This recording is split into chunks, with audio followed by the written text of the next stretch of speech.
অবশেষে যেটা ভাবলাম সেটাই হলো, আইপিএল থেকে মুস্তাফিজকে বাদ দিয়ে দেওয়া হলো। আসলে এই ঘটনাটা ঘটলো একটা অপবাদ দিয়ে, সেটা হলো ইন্ডিয়ারা বলতেছে আমাদের বাংলাদেশে নাকি হিন্দুদের প্রতি অন্যায় অবিচার করা হচ্ছে। আসলে এটা মোটেও সত্য নয় যে হিন্দুদের সাথে অন্যায় অবিচার হচ্ছে, এটা মোটেও সত্য নয়। কারণ 5ই আগস্টের পরে আমাদের হুজুররা মন্দির পাহারা দিয়েছে যাতে মন্দিরে কোনো হামলা না হয়।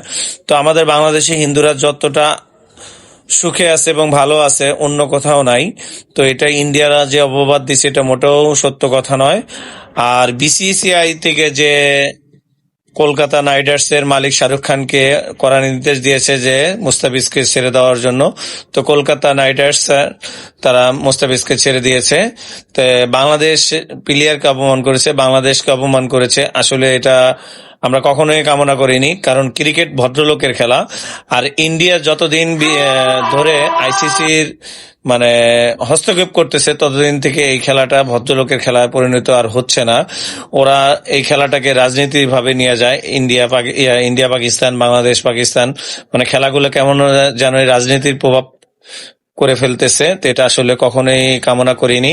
তো আমরা এবার বিপিএল চলতেছে, বিপিএল এর পরে আইপিএল হবে। আইপিএল আমরা বয়কট করব। আমরা সবাই একমত হব যে এবার আমাদের বাংলাদেশে আইপিএল আমরা দেখব না। কে কে এর সাথে একমত আছেন অবশ্যই কমেন্ট করে জানাবেন, কারণ আমাদের মুস্তাফিজকে অপমান করেছে, বাংলাদেশকে অপমান করেছে।